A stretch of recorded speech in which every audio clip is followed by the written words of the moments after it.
The untold story of Dodi Fayed, the man who died beside Princess Diana. The world remembers Dodi Fayed in the back seat of a car in Paris, not as a boy in Alexandria, not as a son trying to breathe outside his father's shadow, not as a film producer who once touched real prestige, not as a man who had lived more than 40 years before the night that fixed him forever in public memory. History gave him one final frame, and that frame was so bright that it burned almost everything else away. He became Diana's last man, the wealthy Egyptian beside the most famous woman in the world, the name attached to a yacht, a hotel, a tunnel, a summer, and a death that still feels too public to be fully private. But before Paris, before the Ritz, before the yacht photographs, before the Pont de l'Alma, Dodi Fayed had lived a life already crowded with money, expectation, charm, softness, glamour, and failure. He had been born into a family where doors opened quickly, but not always with respect. He had grown up around wealth powerful enough to buy icons, hotels, stores, suites, and headlines, but not always powerful enough to buy belonging. He had been handed comfort, travel, schools, parties, cars, women, rooms, and connections. Yet none of those things gave him a clean identity. For much of his life, the world did not ask who Dodi was.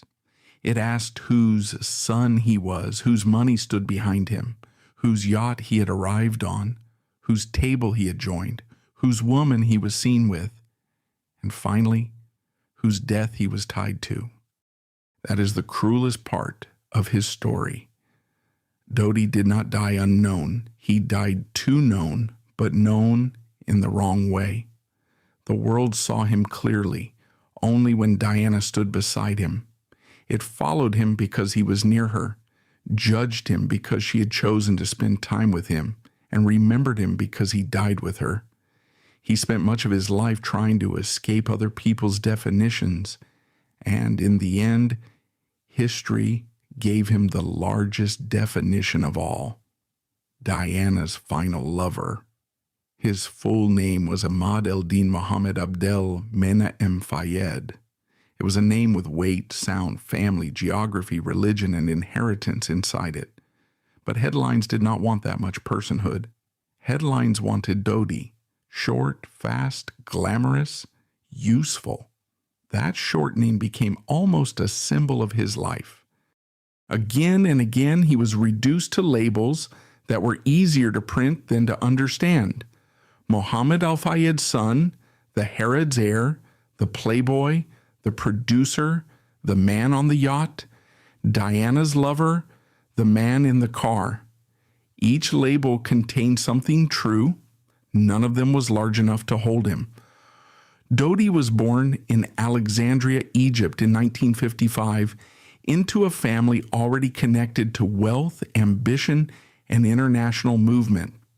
His father, Mohammed al-Fayed, would become one of the most famous and controversial businessmen in Britain, the owner of Harrods and the Ritz Paris, a man who understood luxury not only as business, but as a language of power. His mother, Samira Khashoggi, came from a prominent Saudi family. On paper, Dodi's life began inside privilege. But privilege is not the same as emotional stability. His parents' marriage did not give him the simple, settled childhood that money often pretends to provide. His mother was loved and remembered, but not always present in the ordinary, anchoring way a child needs. His father's world became the larger orbit. There are children who grow up without enough. Then there are children who grow up with too much of everything except the one thing that steadies them. Dodi belonged to the second kind. There were good schools, elegant rooms, travel, staff, clothes, cars, and the strange confidence money gives the adults around a child. But none of that necessarily tells a boy who he is when the room becomes quiet. A child can have several homes and still not know where he belongs. He can be given beautiful things and still spend his life trying to earn the feeling that he is enough. Luxury can make loneliness look less believable to outsiders, but it does not always make it less real. Muhammad al-Fayed is impossible to separate from this story because Muhammad was not simply a father. He was a force. He was the man whose ambition opened doors, whose money shaped rooms, whose presence entered before him, and whose hunger for recognition became part of the family atmosphere. Muhammad did not only want to be rich, he wanted to be admitted. He wanted the British establishment to see him, approve him, and stop treating him as a wealthy outsider standing near the old club, but never fully inside it. He bought British symbols. He bought Harrods, one of the most famous department stores in the world. He owned the Ritz Paris, a hotel that carried its own mythology of aristocratic comfort. He moved through spaces where money, monarchy, old Europe, and social hierarchy touched. But the British establishment has always had a special talent for taking money while withholding intimacy. It can smile, accept investment, attend a party, admire a purchase, and still keep the person who paid for it at a precise distance. Muhammad understood that distance.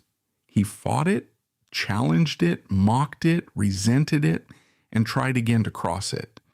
Dodi grew up inside the shadow of that fight. Without Muhammad, many doors may never have opened for him.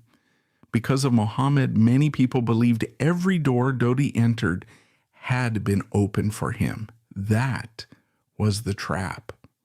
His father gave him access, and the access made people doubt his substance. Dodi's education carried the same contradiction. He moved through international schools and elite environments, the kind of places where children of wealth learn manners, languages, movement, and the art of looking unsurprised by privilege. He attended schools that placed him near the children of kings, magnates, bankers, exiles, and old families. He also gathered credentials connected to British discipline and status, the kind of details that made him seem closer to the world his father wanted to enter. These places could teach him how to behave like someone who belonged. They could not guarantee that he would feel it. Belonging is not only learned, it is granted. A person can speak the right language, wear the right jacket, know the right restaurant, and still feel the invisible pause when old society decides whether he is one of them or merely near them. Dodi lived with that pause. He had enough money to be invited, but not always enough old legitimacy to be embraced. He was close to rooms that did not fully claim him. He could move through London, Paris, Hollywood, and the Mediterranean, yet still seem like a man hovering between identities: Egyptian, international, rich, westernized, charming, dependent, privileged, and not fully anchored anywhere. The easiest mistake is to treat Dodi's wealth as an explanation for him. Wealth explains the settings, access, speed, and the way problems could be softened before they became public. It does not explain the human need underneath. When a man arrives in a suite on a yacht or through a door opened by staff, people assume money has answered the question. But money answers logistical questions. It can say where you sleep, what you wear, who serves dinner, and which car waits outside. It cannot say who you are when the people stop being impressed. For Dodi, the problem was not that he had no story. It was that every story came with someone else's name attached. Muhammad's name gave him scale. The Fayed name gave him access. Harrods gave him British glamour. The Ritz gave him European mythology. Chariots of Fire gave him cultural prestige. Diana gave him the most dangerous visibility of all. Each attachment made him more visible, but also more dependent on the attachment. That is a very particular kind of erasure. It does not make a man invisible. It makes him visible only through borrowed light. This is why the father-son dynamic sits under the entire story like a locked room. Muhammad's love for Dodi may have been real, but it came through a man who lived in grand gestures, grand purchases, and grand battles. Some fathers give their sons a name to protect them. Others give them a name so large that the son spends his life trying to grow into it or escape it. Muhammad's shadow was not only emotional, it was practical, it was social, it was financial. It followed Dodi into work, romance, reputation, and even death. When people looked at Dodi, they often saw Muhammad's money before they saw Dodi's face. That kind of inheritance can make a person strangely passive. If enough things are arranged for you, the world can begin to feel like something that happens around you rather than something you build with your own hands.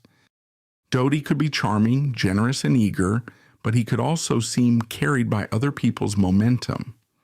His father had the huge appetite for conquest. Diana had the huge gravitational pull of fame. The press had the huge appetite for spectacle. Dodi often appeared in the middle of forces larger than his own will. That does not excuse his mistakes, but it helps explain why he sometimes seemed less like a driver of events than a man swept into them by money, desire, and timing. His romantic life carried this same instability. The women around Dodi often appeared inside a world of gifts, movement, and promise. That can feel intoxicating at first.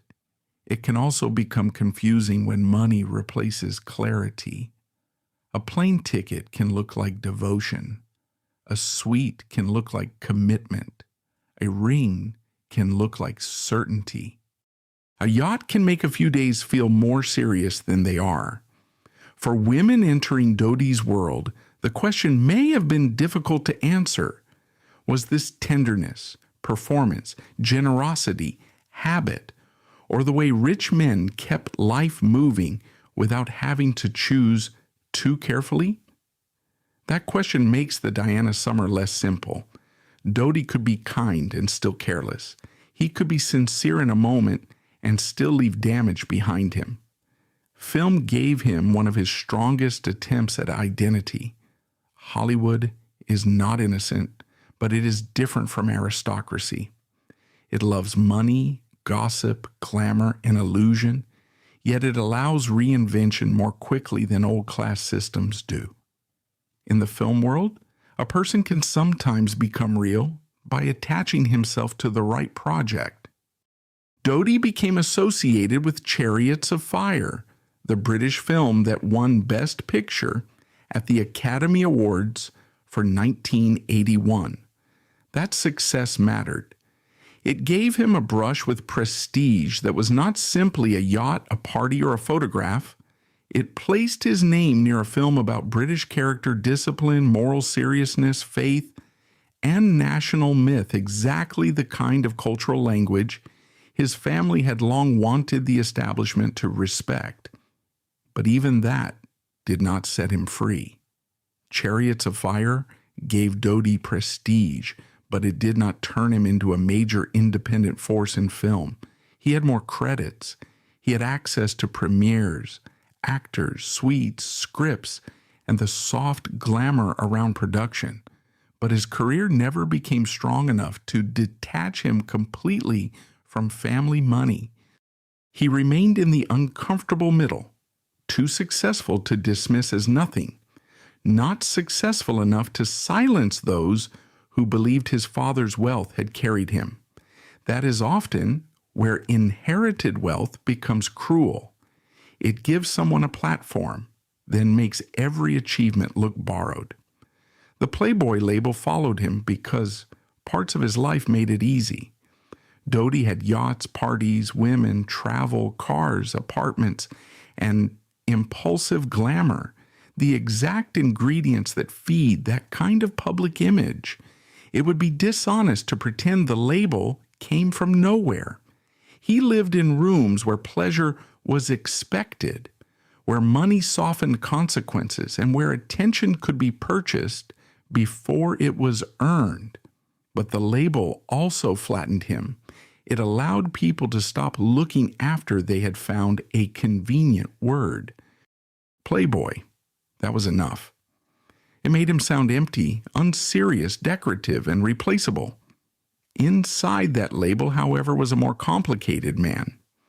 People who described Dodi often returned to qualities that did not fit his harder public image: softness, eagerness to please, insecurity, generosity, charm, and a boyish need to be liked.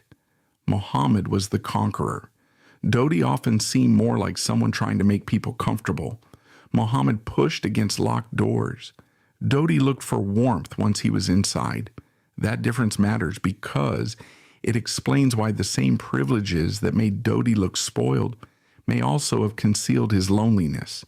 He did not only want pleasure, he wanted confirmation.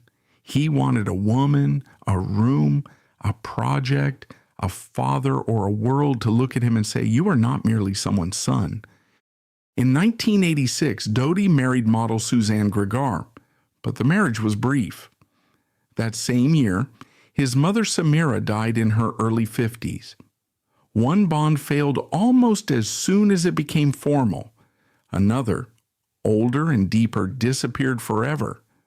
A man can hide that kind of loss under travel and parties for a while. He can continue to appear in the right places, wear the right clothes, and keep moving. But movement is not healing. Sometimes it is only a way of making sure stillness does not catch him. When the mother, who was not always close, becomes permanently absent, even luxury can feel like furniture arranged around an empty room. By the time Diana entered Dodi's life in a serious way, she was carrying her own hunger to be seen without being trapped. She was not just a princess by then. She was a former royal wife, the mother of William and Harry, a global icon, a wounded public figure, and a woman whose private pain had become public memory. She had lived inside a marriage where she felt emotionally crowded by another woman and institutionally trapped by a family that did not know how to handle her needs, charisma, or suffering. After her divorce from Charles, she had more freedom, but less protection. She still had the title Princess of Wales. She was still the mother of a future king, but she no longer had the same royal enclosure around her.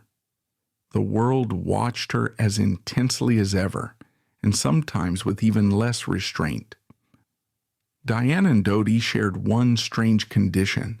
Both were highly visible, but not always understood. Diana was one of the most photographed women alive, yet she often felt misread, used, managed, and turned into other people's stories. Dodi had been surrounded by glamour for decades, yet he was still treated as an accessory to his father's wealth. They were not equal in fame. Diana's fame was volcanic. Dodi's was borrowed, social, intermittent, and dependent on the rooms he entered. But both knew what it meant to be looked at without being fully seen. Before Dodi, Diana had been emotionally connected to Hasnat Khan, a surgeon whose life represented something very different from the yacht world. Hasnat suggested privacy, seriousness, work, modesty, and a possible life away from performance. He was not a man built for global spectacle, and that may have been part of his attraction. He represented the kind of private future Diana seemed to want, but could not easily hold. Dodi represented something else. He was not the quiet life. He was the summer life, easy, attentive, luxurious, immediate, available, and surrounded by comfort. If Hasnat was the life Diana may have wished could become real, Dodi was the life that could appear right now, with sun on the water and staff ready before she had to ask. This is why Dodi's entrance into Diana's life cannot be treated as simple gossip. He did not arrive into an empty story. He arrived after Charles, after Camilla, after the Panorama interview, after the divorce, after Hasnat Khan, and after years of the public treating Diana's private life as if it were national property. By the summer of 1997, any man near Diana became more than a man. He became a signal. He became a question about whether Diana was healing, rebelling, performing freedom, or simply trying to be touched without being analyzed. Dodi did not just walk into a romance, he walked into a public wound that had not closed. The summer of 1997 did not arrive wearing the face of tragedy. It arrived as a holiday. Mohammed invited Diana into the Fayed world, and that world knew how to stage comfort. The yacht Jonakal was not just a boat. It was a floating palace of money, service, control, and soft surfaces, a place where privacy could be promised, even if it could not truly be guaranteed. Diana was there with her sons at first, in a space that offered sea, light, warmth, and distance from the suffocating rituals of British scrutiny. A yacht can feel like escape because it moves. It makes land, the press, and the old rules seem temporarily smaller. For Diana, that mattered. She had spent years being managed, read, photographed, pitied, worshipped, and judged. The yacht offered something simpler, a controlled environment where she could be mother, woman, guest, and desired person without the immediate stiffness of a palace room. Of course, control was partly an illusion. Cameras still found her. The world still wanted her. But for a while, this setting allowed the story to feel less like tragedy and more like a glamorous pause after a punishing decade. Scandal did not arrive looking like scandal. It arrived as a holiday, with sunshine on the deck and the sea pretending there was still distance between private life and public hunger. Dodi did not enter Diana's life that summer like a storm. He entered as ease. He knew how to arrange comfort. He knew how to be pleasant. He knew how to provide attention without demanding too much seriousness too quickly. He could be attentive without feeling heavy, rich without needing to explain himself, available without asking Diana to become ordinary. For a woman exhausted by years of emotional battle, ease could feel like rescue. That does not mean it was destiny. It means it was useful. Sometimes the most dangerous comforts are the ones that arrive exactly when a person is tired enough to accept them. Muhammad's role in this summer should not be ignored. For him, Diana's presence in the Fayed orbit carried a kind of symbolic victory. She was not simply a famous guest. She was the former wife of the heir to the British throne, the mother of the future king, the woman the whole world still watched. If Diana accepted his hospitality, if Diana appeared on his yacht, if Diana was photographed near his son, it suggested a proximity to royal mythology that British society had often denied him. Mohammed had bought symbols of luxury, but Diana was not a store or a hotel. She was living royal memory. Her presence beside Dodi made the Fayed name impossible to dismiss that summer. That is part of what made the romance so loaded. For Diana, the Fayed world may have offered comfort and attention. For Dodi, Diana may have offered identity and emotional validation. For Muhammad, Diana offered recognition at a scale money alone had never secured. For the press, the combination was irresistible. Each person around the story may have wanted something different from the same photographs. Diana may have wanted to be seen as alive and desired. Dodi may have wanted to be seen as chosen. Muhammad may have wanted the establishment to see what was now inside his circle. The tabloids wanted a new royal drama that could sell every day until it broke. Diana's own agency matters here. She was not simply carried into Muhammad's world or moved through the summer like a passive figure in someone else's plan. Diana understood images. She understood timing. She understood the power of being seen after years of being pitied, managed, adored, and judged. She could be vulnerable and strategic in the same life. That is what made her so difficult for the palace and the press to control. A photograph of Diana with Dodi could be romance, comfort, message, defiance, escape, and self-protection all at once. That does not make the relationship fake. It makes it human under impossible pressure. But there was another woman near the edge of this story, and leaving her out would make the summer too clean. Kelly Fisher, an American model, said she had been promised a future with Dodi. She appeared publicly with attorney Gloria Allred and filed a breach of contract lawsuit, claiming there had been promises, support, and an expected marriage. The Fayed side denied parts of that version, and the language must remain careful. What matters for the story is not to turn Kelly into a villain, a joke, or an obstacle in Diana's fairy tale. What matters is that the summer of Dodi and Diana was not innocent of other consequences. Behind the photographs of Diana on the yacht was another woman standing outside the frame, asking what had happened to the promises made to her. That detail changes the emotional texture of the summer. It prevents the story from becoming a clean, romantic postcard. Dodi was capable of tenderness, and Diana may have felt genuinely wanted by him, but he was also moving through obligations that had not disappeared just because a more famous woman had entered the frame. Kelly Fisher's humiliation matters because it reminds us that glamour often depends on what the camera leaves outside. A yacht photograph can make a new romance look effortless.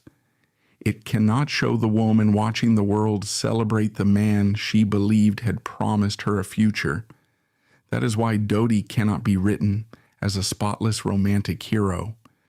He was attentive in some accounts, tender in others, and capable of making Diana feel wanted. But he was also a man moving too quickly through women, pressure, family expectation, publicity, and the emotional demands of a father who liked grand gestures. His romance with Diana looked dazzling because Diana made everything around her glow with significance. But the relationship was young, too young to know what it would have become after the sun, the yachts, and the photographers. They had not lived through the ordinary tests of a lasting relationship.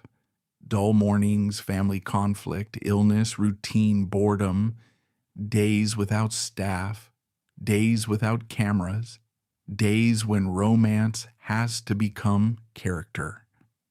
That does not make the relationship false. A brief relationship can still matter. A summer can still be emotionally real. Diana may have enjoyed being desired without having to carry the full weight of royal duty. Dodi may have felt transformed by being chosen by the most famous woman in the world, but calling it destiny requires a confidence the facts do not give us. A few weeks can create heat, photographs, fantasy, and hope. They cannot prove a lifetime. A summer can feel like fate because it has not yet had time to become ordinary. For Dodi, Diana was more than romance. She was identity. When Diana spent time with him, the world suddenly looked at Dodi differently. He was no longer only Muhammad's son, no longer only the playboy with family money, no longer only a man drifting between film, parties, and yachts. He was the man who made Diana smile. That was powerful and perhaps dangerous. A person who has long struggled to stand apart from a larger figure may mistake borrowed light for freedom. Diana's attention gave Dodi visibility, but it also tied his identity to hers more tightly than ever. The photographs changed everything. Images of Diana and Dodi on the yacht turned a private summer into public property. Diana understood the language of images better than almost anyone. She knew a photograph could speak to Charles, to the palace, to Hasnat, to the press, and to the public without her saying a word. It could say, "I am alive, I am desired, I am not waiting alone. I still control something about how the world sees me." But the same photograph that gave Diana power also pulled Dodi into a level of fame he had never truly experienced. He knew gossip. He knew society coverage. He knew luxury press. He did not know what it meant to stand beside Diana when the world was hungry for her every movement. The British reaction to Dodi was never only about romance.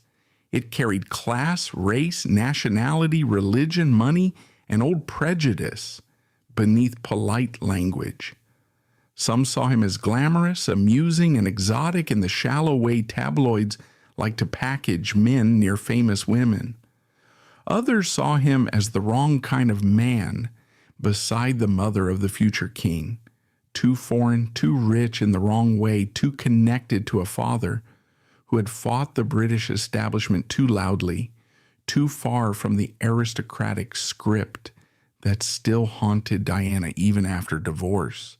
Concern can sometimes be a respectable mask for contempt. In Dodi's case, the mask was often thin. That pressure also made Dodi easier to misread. If he appeared generous, some saw calculation. If he appeared attentive, some saw performance. If he appeared foreign, some dressed prejudice as concern. If he appeared rich, some assumed he was buying closeness rather than offering comfort. None of those reactions can be separated from class and nationality. Dodi was not merely a man beside Diana. He was an Egyptian man, a Muslim man, a rich man from the Fayed orbit, and the son of a father who had spent years challenging the very establishment Diana was still tied to by her children. Diana, too, could not be treated as simply private. She was divorced, but not ordinary. She was no longer Charles's wife, but she remained William and Harry's mother.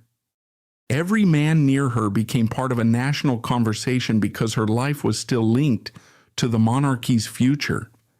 This is why Dodi's place beside her was always unstable. To Diana, he may have been warmth, distraction, desire, and a bright summer after heartbreak. To Muhammad, Diana may have represented validation at the highest possible level. To the British press, she was the story that never stopped selling.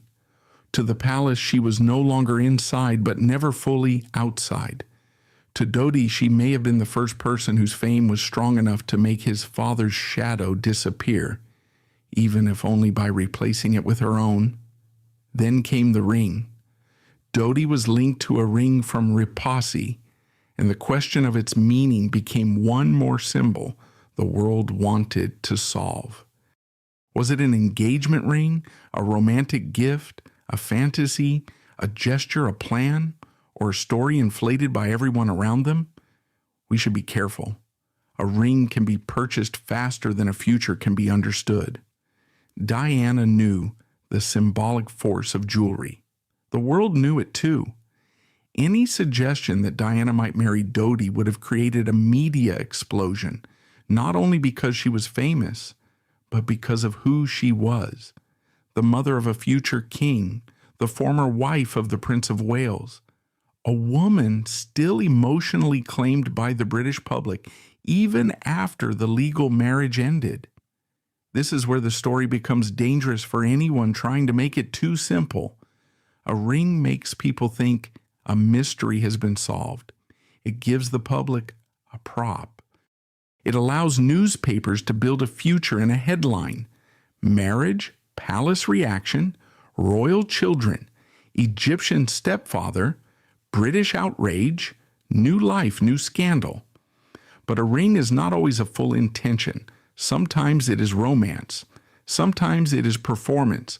Sometimes it is a gift moving faster than the people involved. Sometimes it is a symbol waiting for a meaning that has not been agreed. In Dodi and Diana's case, the ring became useful because the world wanted certainty from a relationship that had not yet had time to become certain. Paris was supposed to be a stop, not a myth, but the Fayed world was present there too. Mohammed owned the Ritz Paris, a hotel that seemed to offer command, staff, rooms, exits, cars, and the kind of polished control that money believes it can guarantee. Yet Diana's fame made control almost impossible. A hotel can manage its doors. It cannot manage the hunger outside them. The Ritz could arrange rooms, vehicles, staff, and routes. It could not make the paparazzi less desperate. It could not make the world less interested. It could not make Diana ordinary for one night. The final evening has been told so many times that it risks becoming mechanical, but it should not be told like a thriller. It was not a puzzle box for entertainment. It was a chain of pressure, fatigue, decisions, assumptions, and public obsession closing around real people. At the Ritz, there were photographers outside, irritation inside, and a plan to leave without turning the night into another spectacle. A decoy car was part of the attempt to slip away. Another car waited. Henry Paul drove. Trevor Reese Jones, Dodi's bodyguard, sat in front. Dodi and Diana sat in the back. The plan may have seemed sensible in the hallway of a hotel where everyone was tired and wanted the evening to stop belonging to strangers. But tragedy often begins when several small assumptions sit down together. One assumption says the route will work, another says the driver can manage it, another says the photographers can be shaken off, another says the car is safer than the crowd, another says speed is less dangerous than exposure. None of these assumptions has to look monstrous alone. Together they can become fatal. The car did not only carry a princess and her companion, it carried exhaustion, impatience, fame, protection, poor judgment, private desire, public hunger, and the desperate wish to get somewhere without being consumed on the way. In the early hours of 31st August 1997, the Mercedes entered the Pont de l'Alma tunnel in Paris. In minutes, a journey became history. Dodi Fayed and Henri Paul died at the scene. Diana was taken to hospital and died later. Trevor Reese Jones survived. The details have been investigated, argued over, televised, dramatized, doubted, and repeated for decades. Later official inquiries and the inquest placed responsibility around negligent driving and the pursuit by paparazzi, with the impairment of Henri Paul also central to the findings. Mohammed Al-Fayed rejected the official story for years and insisted there had been something darker. His claims became part of the afterlife of the tragedy, but they must be treated as claims, not proven fact. To dismiss Mohammed's beliefs only as conspiracy is to miss the emotional shape of them. To accept them as fact is to go beyond the evidence. The safer and more human truth is that Mohammed's grief needed an enemy. His son had died beside the most famous woman in the world, in a car leaving a hotel he owned, inside a storm of cameras and social pressure that money could not command. For a man who had spent his life trying to control doors, symbols, and rooms, the randomness of the crash may have been unbearable. A conspiracy can sometimes feel less cruel than chaos because at least it gives grief a target. After the crash, Mohammed's grief became another force around Dodi's memory. He did not grieve quietly. He fought the official story, challenged the institutions he already distrusted, and kept insisting that his son and Diana had been taken by more than an accident. The evidence did not prove that claim, and the script must not present it as fact. But emotionally, Muhammad's reaction made a terrible kind of sense. He had built a life around control, purchase, access, and entry. Then his son died in a moment no purchase could reverse. For a man like Muhammad, randomness may have felt more unbearable than an enemy. After the crash, Diana became the center of global mourning, as she inevitably would. The flowers, crowds, television images, royal silence, public anger, and funeral became part of modern British memory. Dodi was mourned too, but in a different register. He was named, buried, photographed, and discussed, but the emotional universe belonged overwhelmingly to Diana. That imbalance was not surprising. Diana had belonged to the world for years. Dodi had belonged to the world for weeks, but the imbalance completed the pattern of his life. Even in death, he stood beside someone whose story was large enough to absorb him. Dodi was frozen at 42.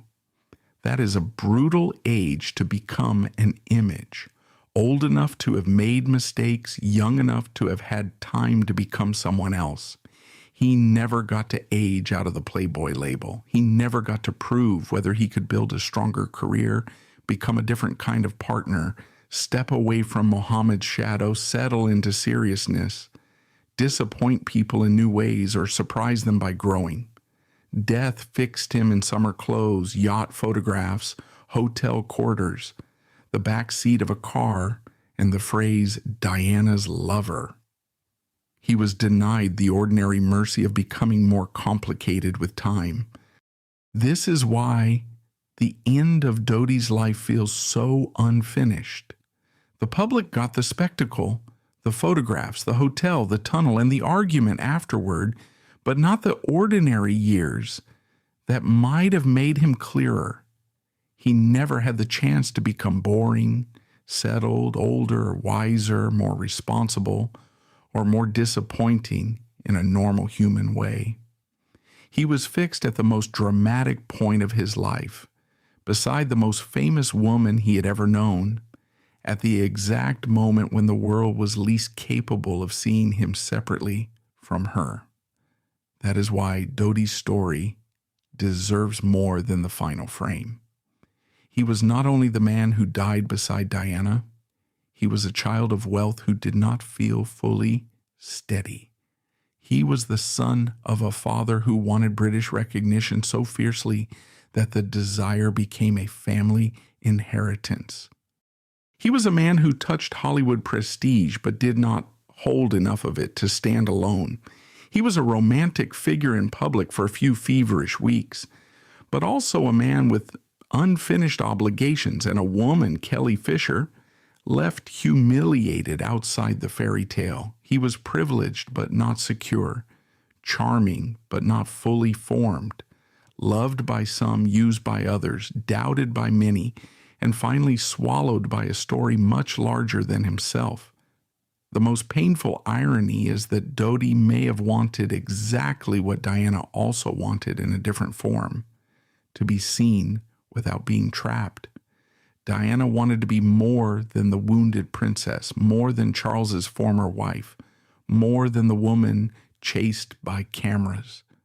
Dodi wanted to be more than Muhammad's son, more than a rich playboy, more than a man whose life had been softened and weakened by money. For one summer, they may have offered each other the illusion of being newly visible. Diana could feel desired. Dodi could feel chosen.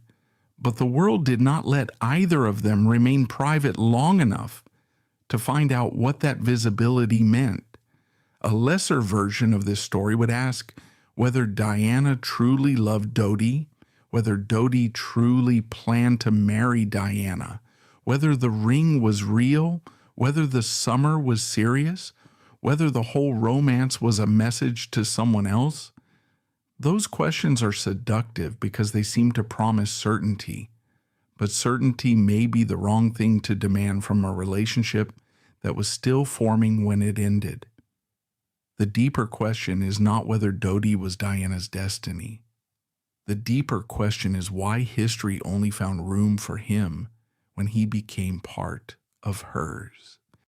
He had lived more than 40 years before the world placed him in that final car. He had a mother, a father, a name, a childhood, a brief marriage, a film credit, a reputation, a need to be liked, a softness that did not fit the harshness of his public label, and an insecurity that wealth could dress but not cure. Yet public memory kept only the part that touched Diana. That is how fame can erase even while it preserves. It keeps a person's name alive, but only in the shape that the public finds useful. Dodi Fayed died with Diana. But that should not be the only thing people know about him. He was a man built by money, unsettled by family, overshadowed by a father who wanted the British establishment to open its doors, softened by luxury, weakened by dependence, and briefly transformed by the attention of the most watched woman on earth. When Diana chose to spend that summer with him, the world finally looked straight at Dodi. But the look did not save him. It chased him through yachts, hotels, cameras, rumors, and Paris streets until the last frame became the only frame most people remembered. So who was Dodi Fayed if he was not only Diana's last lover? He was a man who had almost everything except a stable answer to who he was. He had wealth, but not firm belonging, access, but not full acceptance, glamour, but not lasting authority, a famous father, but not enough separation from him, a film success, but not a career large enough to silence doubt, women, parties, and comfort, but not the kind of private life that protects a person from being made into a label. He was not innocent of his flaws. He was not only a victim, but he was also not the flat figure history made of him. In the end, Dodi's tragedy is not only that he died beside Diana, it is that dying beside Diana became the one fact powerful enough to swallow the rest of his life. The world remembers the last car because it cannot forget Diana. But if we look past the glare for a moment, we find a man who spent his life trying to escape the shadow of other people's names, only to be sealed forever inside the brightest name of all. That final irony is what makes Dodi more than a footnote. His life shows how wealth can create access without identity, how fame can illuminate a person without understanding him, and how a public tragedy can preserve a name while flattening the person who carried it. He had the rooms, the cars, the hotel, the yacht, the father, the money, the film credit, and the most photographed woman in the world beside him. But none of it gave him what he seemed to lack from the beginning, a self the world would recognize without needing another name attached. Dodi Fayed should not be remembered as a saint, and he should not be remembered as a joke. He was too privileged for a simple victim story and too unfinished for a simple villain story. He was a man shaped by a father's ambition, softened by luxury, weakened by dependence, and briefly lifted by Diana's attention into a light he could not survive. The world wanted him to be a symbol because symbols are easier than people. But people are always messier than the role history gives them. The last car made him famous forever, but it did not explain him. The yacht made him visible, but it did not tell the whole truth. The ring made people speculate, but it did not prove a future. The Ritz gave the night a setting, but not control. The tunnel gave history an image, but not a full life. To understand Dodi, we have to look before the flashbulbs, before the summer, before Diana, before the label that swallowed him. We have to look at the sun trying to become a man in a world that kept asking whose shadow he belonged to, and maybe that is the most haunting answer. Dodi Fayed did not spend his life without a story. He had too many stories placed on him by other people. His father's story, the British establishment story, Hollywood story, the tabloid story, Kelly Fisher's unfinished story, Diana's final summer, Muhammad's grief, the conspiracy stories that came after. Each one took a piece of him. Each one made him easier to discuss and harder to see. By the time history was done with him, the man had nearly disappeared behind the meanings people needed him to carry. So when we say Dodi Fayed was the man who died beside Princess Diana, we are saying something true, but not enough. He was also the man who lived beside Muhammad's ambition, beside British rejection, beside Hollywood glamour, beside his own uncertainty, beside women who wanted different things from him, beside a summer that moved too quickly, and beside a level of fame that turned privacy into prey. He died beside Diana. But long before Paris, he had already spent a lifetime standing beside larger names. That is the tragedy behind the tragedy. Not only the crash, not only the tunnel, not only the impossible public grief. The deeper tragedy is that Dodi wanted to be seen as himself, and the world only truly looked when he was standing next to someone else.